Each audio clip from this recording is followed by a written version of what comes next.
ಎಲ್ಲರಿಗೂ ನಮಸ್ಕಾರ. ಓ ಮಹಾದೇವಿ ಚೇದ್ಮಿಷ್ಟಪತಿ ಚಮಹಿತನ್ನೋ ಐಶ್ವರ್ಯ ಲಕ್ಷ್ಮಿ ಪ್ರಚೋದಿತ. ನಮಸ್ಕಾರ.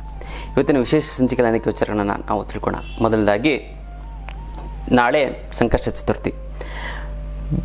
ನಿಮಗೆ ತುಂಬ ಬೇಕಾದವರೇ ಶತ್ರುಗಳಾಗ್ಬಿಡ್ತು ಅಂತಂದರೆ ಏನು ಮಾಡ್ತೀರಾ? ತುಂಬ ಪ್ರೀತಿಸ್ತಾರೆ, ತುಂಬ ಇಷ್ಟಪಡ್ತಾರೆ, ಅವರೇ ಶತ್ರುಗಳಾಗಬೇಕು. ಆಗ್ಬಿಟ್ರೆ ಏನು ಮಾಡ್ತೀರಾ? ಅವ್ರು ಮತ್ತೆ ಮಿತ್ರರಾಗಬೇಕು, ಅಥವಾ ಅವ್ರ ಶತ್ರುತ್ವ ಕಡಿಮೆ ಆಗಬೇಕು, ಅಥವಾ ಅವರಿಂದ ತೊಂದರೆ ಆಗಬಾರ್ದು. ಅದಕ್ಕೆ ಏನು ಮಾಡಬೇಕು ಅಂತ ನೋಡಿ. ಶತ್ರುಬಾಧೆ ಅನ್ನೋಂಥದ್ದು ತುಂಬ ಅಂದರೆ ತುಂಬ ಕಠಿಣ. ಯಾಕಂದರೆ ದೇವರು ನಿಮ್ಮ ಪರವಾಗಿರ್ತಾನೆ, ಆದರೆ ಶತ್ರು ನಿಮ್ಗೆ ಕಾಟ ಕೊಡ್ತಾ ಇರ್ತಾನೆ, ಅವನೇ ರಾಕ್ಷಸ ಆಗಿಬಿಡ್ತಾನೆ. ಗೊತ್ತಾಯ್ತಲ್ಲ? ಹಾಗಾಗಿ ಈ ಶತ್ರುತ್ವ ಮನೋಭಾವನೆ ಯಾಕೆ ಬರುತ್ತೆ ಅಂತಂದರೆ, ನಿಮ್ಮ ದೇಹದಲ್ಲಿ ಚೇಂಜಸ್ಗಳಾಗ್ತಾ ಬರುತ್ತೆ. ಪ್ರತಿದಿನ ಪ್ರತಿ ಕ್ಷಣ ನಿಮ್ಮ ದೇಹದಲ್ಲಿ ಚೇಂಜಸ್ ಆಗುತ್ತೆ. ಪ್ರತಿ 15 ದಿನಕ್ಕೊಂದ್ಸರಿ ನಿಮ್ಮ ದೇಹದಲ್ಲಿ ಬದಲಾವಣೆ ಆಗುತ್ತೆ. ನಿಮ್ಗೆ ಗೊತ್ತಾಗಲ್ಲ. ಅಂದರೆ ಅಮಾವಾಸ್ಯೆಗೆ ಅಥವಾ ಹುಣ್ಣಿಮೆಗೆ 15 ಡೇಸ್ ಇಡೀ ಪ್ರಕೃತಿನೇ ಬದಲಾವಣೆ ಆಗುತ್ತೆ. ಸಮಥಿಂಗು ನಿಮ್ಗೆ ಗೊತ್ತಾಗಲ್ಲ. ಇವಾಗ ಯಾವ ರೀತಿ ಬೇಸಿಗೆ ಕಾಲ, ಇದು ಮಳೆಗಾಲ, ಚಳಿಗಾಲ ಯಾವ ರೀತಿ ಆಗುತ್ತೆ ನಿಮ್ಗೆ ಗೊತ್ತಾಗಲ್ಲ, ಬಟ್ ಆಗ್ತಾ ಇರುತ್ತೆ. ನೋಡಿ, ಇತ್ತೀಚೆಗೆ ನೆನ್ನೆ ಮೊನ್ನೆಯಿಂದ ತುಂಬ ಶೆಕೆ ಆಯಿತು. ನೀವು ಮಲಗಿರ್ತೀರ, ಚಳಿ ಆಗುತ್ತೆ ಅಂದ್ಬಿಟ್ಟು ನೀವು ರಘು ಗಿಗ್ಗೆಲ್ಲ ಹೊತ್ಕೊಂಡು ಮಲಗಿರ್ತಾರೆ, ಸುಮ್ಮನೆ ಶೆಕೆ ಆಗಿಬಿಡುತ್ತೆ. ಈ ಫೀಲ್ ಹೆಂಗೆ ಹಠಾತ್ತಾಗಿ 10:30 11 ಗಂಟೆಗೆ ನಿಮಗೆ ಚಳಿ ಇರುತ್ತೆ. ರಘು ಹೊತ್ಕೊಂಡಿದ್ದೆ 12 ಗಂಟೆಗೆ ಶೆಕೆ ಆಗಿಬಿಡ್ತದೆ. ಮತ್ತೆ ಬೆಳಗಿನ ಜಾವ ಮತ್ತೆ ಚಳಿ. ಇದು ಹೆಂಗೆ ಗೊತ್ತಾಗಲ್ಲ. ಅದೇ ರೀತಿ ಯಾವ ರೀತಿ ನಿಮ್ಮ ಹವಾಗುಣ ಚೇಂಜ್ ಆಗುತ್ತೋ, ನಿಮ್ಮ ಸ್ವಭಾವ, ನಿಮ್ಮ ಗುಣ, ನಿಮ್ಮ ದೇಹದಲ್ಲಿ ಬದಲಾವಣೆ ಆಗುತ್ತಾ ಇರುತ್ತೆ. ಗೊತ್ತಲ್ಲ? ಹಾಗಾಗಿ ಬದಲಾವಣೆ ಜಗದ ನಿಯಮ. ಗೊತ್ತಲ್ಲ? ಅದೇ ರೀತಿ ಶತ್ರುಗಳಾಗ್ಬಿಡ್ತಾರೆ. ಈ ಶತ್ರುಗಳ ಏನಕ್ಕೆ ಆಗ್ತಾರೆ ಅಂದರೆ, ನಿಮ್ಮ ದೇಹದಲ್ಲಿ ಆಗುವಂತಹ ಆಗು ಹೋಗುಗಳು, ಅದನ್ನು ಗ್ರಹಗತಿಗಳು ಅಂತ ಕರಿತಿರೋ, ಅಥವಾ ನಿಮ್ಮಲ್ಲಿ ನೆಗೆಟಿವ್ ಎನರ್ಜಿ ಪಾಸಿಟಿವ್ ಎನರ್ಜಿ ವ್ಯತ್ಯಾಸ ಆಗಿದೆಯೋ, ಅಥವಾ ನಿಮ್ಮಲ್ಲಿ ದೈವಶಕ್ತಿ ಕಡಿಮೆ ಆಗಿದೆಯೋ, ಅಥವಾ ನಿಮ್ಮ ಗುರುಬಲ ಕಡಿಮೆ ಆಗಿದೆಯೋ, ಅಥವಾ ನಿಮ್ಮ ಸ್ವಭಾವದಲ್ಲಿ ಚೇಂಜಸ್ ಆಗಿದೆಯೋ, ಅದು ನಿಮಗೆ ನಿಮ್ಮಲ್ಲಿ ನಿಮ್ಮ ದೇಹದಲ್ಲಿ ನೆಗೆಟಿವಿಟಿ ಉಂಟಾಗಿ ನಿಮಗೆ ಶತ್ರು ಬಾಧೆಗಳಾಗ್ತಾ ಬರ್ತಾರೆ. ಅದಕ್ಕೋಸ್ಕರ ನೀವು ಏನು ಮಾಡಬೇಕು ಅಂತ ನೋಡಿ. ನಾನು ಇದೇ ಥರ ಒಂದು ಆಫೀಸಿಗೆ ನಾನು ಒಂದು ಹುಡುಗಿ ಇತ್ತು. ತುಂಬ ಜನ ಬರ್ತಾರೆ ನಮ್ಮ ಹತ್ರ. ಆ ಹುಡುಗಿ ಏನು ಮಾಡಿದೆ, ಆಫೀಸಲ್ಲಿ ಕೆಲಸ ಮಾಡ್ತಾಯಿತ್ತು. ತುಂಬ ಪರಿಚಯದರು, ತುಂಬ ಪರಿಚಯ ಇರೋಂಥ ತುಂಬ ಕ್ಲೋಸ್ ಕೊಲೀಗ್ಸ್ ಎಲ್ಲ ಆಗ್ಬಿಟ್ಟಿದ್ರು. ಇದಕ್ಕಿದಂಗೆ ಅವರೇ ಶತ್ರುಗಳಾಗ್ಬಿಟ್ರು. ಏನು ಮಾಡೋದು? ತುಂಬ ಬೇಕಾದವರು ಇದ್ದಕ್ಕಿದಂಗೆ ಇವ್ರಿಗೆ ಈ ಅರ್ಥ ಮಾಡ್ಕೊಳ್ಳೋಕೆ ಯಾಕೆ ಹಠಾತ್ತದಂಥ ಒಂದು ಬದಲಾವಣೆ. ಅವರೇ ಶತ್ರುಗಳು, ಅವರೇ ತೊಂದರೆ ಮಾಡೋದು. ಚೆನ್ನಾಗಿ ನೋಡ್ಕೋತ ಚೆನ್ನಾಗಿ ಮಾತಾಡ್ತಾಯಿದ್ರು, ಅವ್ರುಗಳೇ ತೊಂದರೆ ಆಗ್ತಾಯಿದ್ರು. ಅದಕ್ಕೆ ನಾನು ಒಂದೇ ಒಂದು ಮುಳ್ಳನ್ನು ಕೊಟ್ಟೆ, ತುಂಬ ಪವರ್ಫುಲ್ ಮುಳ್ಳು.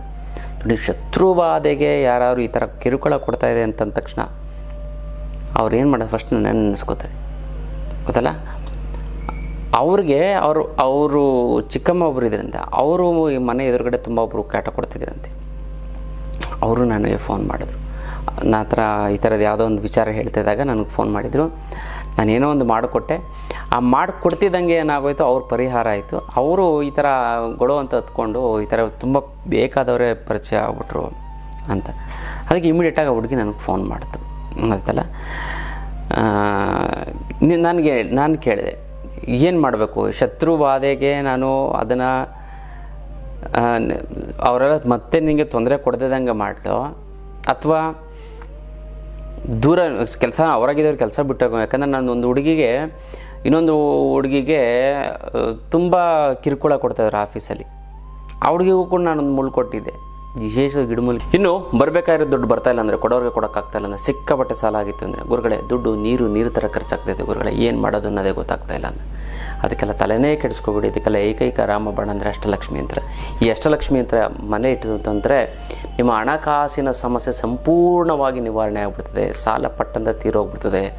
6 ತಿಂಗಳು ವರ್ಷದಲ್ಲಿ ಅದು ಎಂಥದ್ದೇ ಕೋಟಿ ಸಾಲ ಇದ್ರೂ ಸಂಪೂರ್ಣವಾಗಿ ನಿವಾರಣೆ ಆಗಿಬಿಡ್ತದೆ. ಗೊತ್ತಲ್ಲ? ಇಂಥ ಅದ್ಭುತವಾದಂಥ ಒಂದು ಯಂತ್ರ. ಈ ಯಂತ್ರವನ್ನು ನಿಮ್ಮ ಮನೇಲಿ ಪ್ರತಿಷ್ಠಾಪನೆ ಮಾಡಿದ್ದೆ ಆಯಿತು ಅಂತಂದರೆ, ನಿಮಗೆ ಸಾಕ್ಷಾತ್ ಲಕ್ಷ್ಮೀ ದೇವಿನ ಮನೇಲಿ ನಡೆಸ್ತಾ ಹಾಗೆ.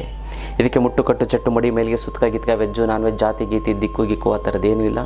ಇಟ್ಟರೆ ಸಾಕು ಕೆಲಸ ಆಗುತ್ತೆ. ದೇವ್ರ ಮಲ್ಲಾರು ಇಡ್ಬೋದು, ಬೀರುನಲ್ಲಾರು ಇಡ್ಬೋದು. ಪ್ರತಿದಿನ ಪೂಜೆ ಮಾಡಲೇಬೇಕು ಅಂತ ಏನಿಲ್ಲ. ಪೂಜೆ ಮಾಡಲಿಲ್ಲ ಅಂತಂದು ಕೂಡ ನಡೀತಿದೆ. ಅದ್ಭುತವಾದಂಥ ಒಂದು ಯಂತ್ರ ಇದು. ಕರ್ಮ ಕಳೆದಿದ್ರೆ ಮಾತ್ರ ಇದನ್ನು ತೊಗೊಳೋದಕ್ಕಾಗೋದು ಖಂಡಿತವಾಗ್ಲೂ ನಿಮ್ಮ ಮನೆಯಲ್ಲಿ ಅಷ್ಟಲಕ್ಷ್ಮಿ ಯಂತ್ರ ಇತ್ತು ಅಂತಂದರೆ ಜೀವನದಲ್ಲಿ ಒಮ್ಮೆ ಅಷ್ಟಲಕ್ಷ್ಮಿ ಯಂತ್ರ ತೆಗೆದುಕೊಳ್ಳಿ, ನಿಮ್ಮ ಎಲ್ಲ ಸಂಪೂರ್ಣವಾದಂಥ ಒಂದು ಸಮಸ್ಯೆಗಳು ಬಗೆಹರಿದೋಗ್ಬಿಡ್ತದೆ ಅಲ್ಲ. ಇದು ವಿಶೇಷವಾದಂಥ ಒಂದು ಇದು ಯಂತ್ರ ಮಾಡ್ಕೊಳ್ಳಿ, ತುಂಬ ಚೆನ್ನಾಗಾಗುತ್ತೆ, ಒಳ್ಳೆಯದು ಆಗ್ತಾ ಬರುತ್ತೆ. ಮತ್ತು ವಿಶೇಷವಾಗಿ ಪುಣ್ಯಕ್ಷೇತ್ರ ದರ್ಶನ ಪ್ರತಿ ತಿಂಗಳು ವಿಶೇಷವಾದಂಥ ಒಂದು ಪುಣ್ಯಕ್ಷೇತ್ರ ದರ್ಶನ ಇರುತ್ತೆ. ನಾವು ಸ್ವತಃ ಒಂದು ಆಧ್ಯಾತ್ಮ ಪಯಣ ಅಂತ ಮಾಡ್ತಾಯಿದ್ವಿ. ಮುಂದಿನ ತಿಂಗಳು ಕೇರಳಕ್ಕೆ ಹೋಗ್ತಾಯಿದ್ದೀವಿ, ಅದೇ ಮುಂದಿನ ತಿಂಗಳು ಕಾಮಾಖ್ಯಗೆ ಹೋಗ್ತಾಯಿದ್ದೀವಿ, ಮತ್ತು ಪುರಿ ಜಗನ್ನಾಥ ಒಂದು ಯಾತ್ರೆಗೆ ಹೋಗ್ತಾಯಿದ್ದೀವಿ. ಆ ಒಂದು ಪುಣ್ಯಕ್ಷೇತ್ರದ ಒಂದು ದರ್ಶನವನ್ನು ಮಾಡ್ಕೊಳ್ಳಿ, ನಿಮ್ಮ ಜನ್ಮ ಪಾವನ ಆಗ್ಬಿಡ್ತದೆ ಗೊತ್ತಲ್ಲ. ಅತ್ಯಂತ ಕಡಿಮೆ ಖರ್ಚಿನಲ್ಲಿ, ಅದು ಫ್ಲೈಟಲ್ಲಿ ಹೋಗಿ ಫ್ಲೈಟಲ್ಲಿ ಬರುವಂಥದ್ದು, ಊಟ ತಿಂಡಿ ವ್ಯವಸ್ಥೆ ಪ್ರತಿಯೊಂದು ನಮ್ಮದೇ ಇರ್ತದೆ, ನಮ್ಮ ಒಂದು ಟ್ರಸ್ಟ್ ವತಿಯಿಂದ ಇರುತ್ತೆ. ಆ ಆಧ್ಯಾತ್ಮ ಪಯಣಕ್ಕೆ ನೀವೆಲ್ಲ ಭಾಗಿಯಾಗಿ ಹೆಚ್ಚಿನ ಮಾಹಿತಿಗೆ ಕೆಳಗಡೆ ಕೊಟ್ಟಿರೋಂಥ ಒಂದು ಫೋನ್ ನಂಬರ್ಗೆ ನೀವು ಫೋನ್ ಮಾಡಿ. ನಿಮ್ಮದು ಎಲ್ಲ ರೀತಿಯಂಥ ಒಂದು ಸಂಪೂರ್ಣ ಜವಾಬ್ದಾರಿ ನಮ್ಮದು. ಹಣಕಾಸಿನ ಸಮಸ್ಯೆಗೆ ಅಷ್ಟಲಕ್ಷ್ಮಿ ಯಂತ್ರ, ಜೀವನದಲ್ಲಿ ಸಂತೋಷವಾಗಿರೋದಕ್ಕೆ ಆಧ್ಯಾತ್ಮ ಪಯಣ, ಭಗವತ್ ಚಿಂತನೆ ಮತ್ತು ಭಗವಂತನ ಒಂದು ದರ್ಶನ ಗೊತ್ತಲ್ಲ. ಇದು ವಿಶೇಷವಂತ ಒಂದು ವಿಚಾರ. ಇದು ಎಲ್ಲ ಆಟೋಮೆಟಿಕಾಗಿ ಕೆಲಸ ಬಿಟ್ಬಿಟ್ರು ಆ ಥರ ಬೇಕಾ, ಅಥವಾ ತುಂಬ ಇವಾಗ ಏನು ಅವರೇ ನಿಮಗೆ ತುಂಬ ಹತ್ತಿರವಾದರು ಅಂದರೆ ತುಂಬ ಯಾರು ಶತ್ರುಗಳಾಗಿದ್ದಾರೆ ಅವ್ರು ಕ್ಲೋಸ್ ಆಗಬೇಕಾ ನಿನಗೆ ಅಂತ ಕೇಳಿ, ಅಂದರೆ ದೂರ ಶತ್ರುಗಳಾಗಿದೆ.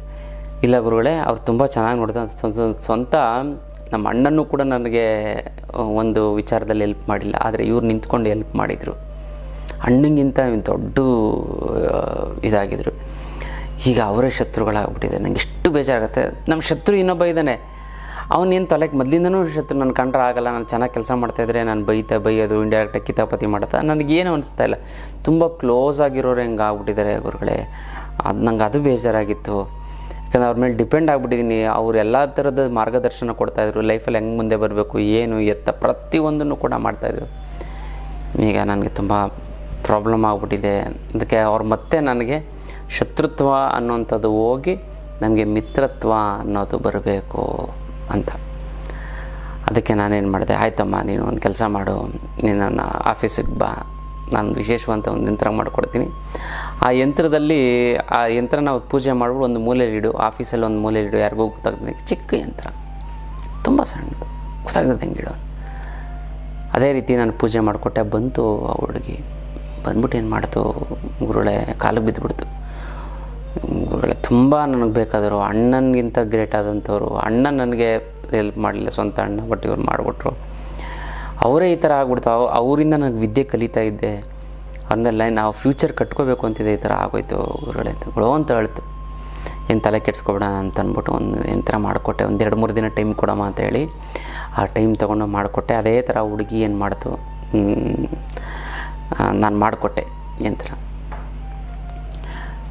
ಮಾಡಿಕೊಟ್ಟು ಏನು ಮಾಡಿಬಿಟ್ಟಿದೆ, ಕೆಲಸನೇ ಆಗಿಲ್ಲ ಗುರುಗಳೇ, ಕೆಲಸ ಆಗಿಲ್ಲ. ಏನು ಮಾಡೋದು, ಎಲ್ಲಿಟ್ಟಮ್ಮ? ಆ ಹುಡುಗಿ ಏನು ಮಾಡೋ, ಮನೇಲಿ ದೇವ್ರ ಮನೇಲಿ ಇಟ್ಬಿಟ್ಟೈತೆ. ನಾನೇನು ಮಾಡಿದೆ, ಪೂಜೆ ಮಾಡಿಬಿಟ್ಟು ನೀನು ಆಫೀಸಲ್ಲಿ ಒಂದು ಮೂಲೆಯಲ್ಲಿ ಇಡು ಅಂತ ಇಂಥ ದಿಕ್ಕು ಅಂತ ಹೇಳಿದ್ದೆ, ಗೊತ್ತಾಗ್ದಿದ್ದಂಗೆ ಮನೇಲೇ ಇಟ್ಬಿಟ್ಟೆ. ಎಲ್ಲಿ ಕೆಲಸ ಆಗುತ್ತೆ, ಆ ಪ್ರಭಾವ ಆ ನೆರಳು ಬೀಳಬೇಕಲ್ಲ.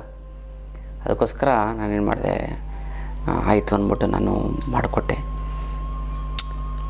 ಮತ್ತೆ ನಾನು ಹೇಳಿದೆ, ಇಲ್ಲಮ್ಮ ಈ ಥರ ಮಾಡು ಅಂತ. ಅದೇ ಥರ ತೊಗೊಂಡೋಗಿ ಅದಾಗಿ ಇಟ್ಟು ಕೇವಲ 3 ದಿನ, ಓನ್ಲಿ 3 days ಪಟ್ಟಂತ ಹುಡುಗಿಗೆ ಏನಾಗೋಯ್ತು, ಅವರಾಗಿದ್ದವ್ರು ಬಂದು ಮಾತಾಡಿಸಿ, ಅಯ್ಯೋ ನಾನು ಏನೋ ತಪ್ಪು ಮಾಡಿಬಿಟ್ಟಿದ್ದೆ, ಕ್ಷಮಿಸ್ಬಿಡಮ್ಮ, ಬಿಡು, ನಾನು ಹೇಳ್ಕೊಡ್ತೀನಿ, ನಾನು ಈ ಥರ ಮಾಡು ಆ ಥರ ಮಾಡು. ಅವತ್ತು ನೀನೇನೋ ಒಂದು ಮಾತಂದೆ, ನಂಗೆ ಅದು ಬೇಜಾರಾಗಿತ್ತು. ಅದು ಏನೋ ಒಂದು ಮಾತಾಡ್ಕೊಂಡು ತುಂಬ ಕ್ಲೋಸ್ ಆಗಿಬಿಟ್ರು, ಗೊತ್ತಾಯ್ತಲ್ಲ. ಆಮೇಲೆ ಸುಮಾರು ವರ್ಷಗಳಾಯ್ತು, ತುಂಬ ಚೆನ್ನಾಗಿದ್ರು, ಮುಂದೆ ಬಂದರು, ಅವರೆಲ್ಲ ಗೈಡ್ ಮಾಡಿದ್ರು. ಇವರು ಒಂದು ಆಫೀಸಲ್ಲಿ ಒಂದು ಹಂತಕ್ಕೆ ಬಂತು ಈ ಹುಡುಗಿ, ಅವರು ಕೂಡ ಹೆಲ್ಪ್ ಮಾಡ್ತಾಯಿದ್ರು ಒಂದು ಸೀನಿಯರ್ ಲೆವೆಲಲ್ಲಿ. ಆಮೇಲೆ ಆ ಯಂತ್ರನ ಎಲ್ಲೋ ಮಿಸ್ ಆಗಿಬಿಟ್ಟಿದೆ. ಅಂದರೆ ಯಾರೋ ಕ್ಲೀನ್ ಮಾಡ್ಬೇಕಾದ್ರೆ ಎಲ್ಲೋ ಒಂದು ಕಡೆ ಎಲ್ಲೋ ಒಂದು ಮೂಲೆಯಲ್ಲಿ ಇಟ್ಟಿದ್ದೆ, ನಾನು ಸೀಕ್ರೆಟ್ ಅದು ಹೇಳ್ಬಾರ್ದು, ಅಲ್ಲಿ ಹೇಳಿದೆ, ಅದರಿಂದ ಮಿಸ್ ಆಗ್ಬಿಟ್ಟು ಮತ್ತೆ ಶತ್ರುತ್ವ ಮನೋಭಾವನೆ ಬಂದು ಮತ್ತೆ ಆ ಹುಡುಗಿ ಮನೆ ಬಂದು, ಗುರುಗಳೇ ಈ ಥರ ಆಗೋಯ್ತು, ಇಟ್ಟಿತ್ತು ಗುರುಗಳೇ, ಇದು ಹಿಂಗೆ ಮಿಸ್ ಆಗೋಯ್ತು, ಮತ್ತೆ ಮಾಡಿಕೊಡಿ ಅಂತ ಬಂದಿದ್ದು, ಮಾಡಿಕೊಟ್ಟೆ. ಹಾಗಾಗಿ ಕೆಲವೊಂದರ ಯಂತ್ರ ಮಂತ್ರ ತಂತ್ರ ಪ್ರಭಾವಗಳು ತುಂಬ ಅಂದರೆ ತುಂಬ ಪರಿಣಾಮಕಾರಿಯಾಗುತ್ತೆ, ಗೊತ್ತಲ್ಲ. ಅದು ಏನಕ್ಕೆ ಅಂತ ಹೇಳ್ತಾ ಅಂದರೆ, ಸಂಕಷ್ಟ ಚತುರ್ಥಿ ದಿನವೇ ಆ ಒಂದು ಯಂತ್ರವನ್ನು ಇಟ್ಟಿತ್ತು ಆ ಹುಡುಗಿ, ಗೊತ್ತಲ್ಲ. ಆ ಸಂಕಷ್ಟ ಚತುರ್ಥಿ ಎಷ್ಟು ಪವರ್ಫುಲ್ಲು ಆಗಿ ಕೆಲಸ ಮಾಡ್ತು ಅಂತಂದರೆ, ಎಂಥ ಕಷ್ಟಗಳಿದ್ರೂ ಪರಿಹಾರ ಆಗ್ಬಿಡ್ತದೆ. ಹೌದಲ್ಲ. ನಾಳೆ ಸಂಕಷ್ಟ ಚತುರ್ಥಿ, ನೀವು ಗಣಪತಿಯನ್ನು ಆರಾಧನೆ ಮಾಡಿ ಒಂದು ಇಡೀ ಕಡಲೆಕಾಳು ನೆನೆ ಹಾಕ್ಬಿಟ್ಟು ದೇವ್ರಿಗೆ ಅರ್ಪಣೆಯನ್ನು ಮಾಡ್ಕೊಳ್ಳಿ. ದೇವ್ರಿಗೆ ಗಣಪತಿಗೆ ಆರಾಧನೆಯನ್ನು ಮಾಡಿ, ತುಂಬ ಚೆನ್ನಾಗಾಗ್ಬಿಡುತ್ತೆ. ನೀವು ಏನು ಕೇಳ್ಕೊತೀರೋ ಅದು ಕೆಲಸ ಆಗುತ್ತೆ. ಶತ್ರುತ್ವ ಭಾವನೆ ಅಂತ ತುಂಬ ದೂರ ಆಗಿರೋಂಥವ್ರು ಕೂಡ ದೂರ ಆಗ್ತಾ ಬರ್ತಾರೆ. ಅಂದರೆ ತುಂಬ ಹತ್ತಿರ ಆಗಿರೋಂಥವ್ರು ಕೂಡ ದೂರ ಆಗ್ಬಿಡ್ತಾರೆ, ಮತ್ತೆ ಹತ್ತಿರ ಆಗ್ತಾರೆ. ಅದಲ್ಲ, ಆ ರೀತಿ ಒಂದು ಅದ್ಭುತವಾದಂಥ ಒಂದು ಇದನ್ನು ಮಾಡ್ಕೊಳ್ಳಿ. ಸಂಕಷ್ಟ ಚತುರ್ಥಿ ದಿನ ಒಪ್ಪತ್ತಾದರೂ ನೀವು ಉಪವಾಸವನ್ನು ಮಾಡಬೇಕು. ಗೊತ್ತಲ್ಲ, ಯಾರ್ಯಾರಿಗೆ ಶತ್ರುಬಾಧೆಗಳು ಜಾಸ್ತಿ ಆಗಿದೆಯೋ ಅವರು ನಿಮ್ಮ ಹೆಸರನ್ನ ಕಮೆಂಟ್ ಮಾಡಿ. ಅಮ್ಮ ಮಹಾಲಕ್ಷ್ಮಿ ನಿನ್ನ ಆಶೀರ್ವಾದ ಸದಾ ನನ್ನ ಮೇಲೆ ಇರ್ತೀನಿ, ಶತಕೋಟಿ ನಮಸ್ಕಾರ ಅಂತ ಕಮೆಂಟ್ ಮಾಡಿ ಕಳಿಸಿ. ನಾನು ಸಂಕಲ್ಪವನ್ನು ಮಾಡ್ತೀನಿ, ತಂತ್ರವನ್ನು ಮಾಡಿ ಒಂದಕ್ಕೊಂದು ಸೇರಿ ತುಂಬ ಚೆನ್ನಾಗುತ್ತೆ, ಒಳ್ಳೆಯದಾಗ್ತಾ ಬರ್ತೀನಿ. ಇದು ವಿಶೇಷವಾದಂಥ ಒಂದು ತಂತ್ರದ ವಿಚಾರ. ಇನ್ನಷ್ಟು ವಿಚಾರ ತಿಳ್ಕೊಳ್ಳೋಣ ಮುಂದಿನ ಸಂಚಿಕೆ. ಅಲ್ಲಿವರೆಗೂ ನಾನು ವಿಶೇಷವಾಗಿ ಆನ್ಲೈನ್ ಕ್ಲಾಸನ್ನು ಮಾಡ್ತಾಯಿದ್ದೆ. ಯಾವುದು ಅಂತಂದರೆ ಜನ ಮತ್ತು ಹಣ ವಶೀಕರಣ. ಈ ಅದ್ಭುತವಾದಂಥ ಈ ಒಂದು ತಂತ್ರವನ್ನು ತಿಳ್ಕೊತಂದರೆ ನಾನು ಯೂಟ್ಯೂಬಲ್ಲೂ ಕೂಡ ಎಲ್ಲೂ ಹೇಳಿಲ್ಲ. ಈ ಒಂದು ಹಣ ವಶೀಕರಣ, ಜನ ವಶೀಕರಣದ ವಿಚಾರವನ್ನು ತಿಳ್ಕೊತು ಅಂತಂದರೆ ಎಷ್ಟು ಬೇಕಾದ್ರೂ ದುಡ್ಡು ನೀವು ಹುಡ್ಕೊಂಡಾಗಲ್ಲ, ಅದೇ ನಿಮ್ಮನ್ನು ಹುಡ್ಕೊಂಡು ಬರುತ್ತೆ. ಅದಲ್ಲ, ಜನವಶೀಕರಣದ ಕೂಡ ನಾನು ಇದರಲ್ಲಿ ಹೇಳ್ಕೊಡ್ತೀನಿ. ಕೇವಲ ಪ್ರತಿನಿತ್ಯ 5 ನಿಮಿಷ ಈ ಒಂದು ಮಂತ್ರವನ್ನು, ನಾನು ಹೇಳುವಂಥ ಮಂತ್ರವನ್ನು 5 ನಿಮಿಷ ನಾನು ಹೇಳುವಂಥ ತಂತ್ರಕ್ಕೆ ನೀವು ಗಮನ ಕೊಡ್ತು ಅಂದರೆ ಸಾಕು, ನೀವು ಕೋಟ್ಯಾಧೀಶ್ವರರಾಗ್ತೀರ ಅಂತಲ್ಲ. ಅದನ್ನು ಪ್ರಾಕ್ಟಿಕಲ್ಲಾಗಿ ನಿಮ್ಮಾಗಿ ನೀವೇ ಮಾಡ್ಕೊಳ್ಳೋಂಥ ಒಂದು ಅದ್ಭುತವಾದಂಥ ಒಂದು ಶಕ್ತಿಯನ್ನು ನಾನು ನಿಮಗೆ ಕೊಡ್ತಾ ಹೋಗ್ತೀನಿ. ಆ ಆನ್ಲೈನ್ ಕ್ಲಾಸಿನ ಹೆಚ್ಚಿನ ಮಾಹಿತಿಯನ್ನು ನೀವು ಫೋನ್ ಮಾಡಿ, ಕರೆ ಮಾಡಿ ತಿಳ್ಕೊಳ್ಳಿ.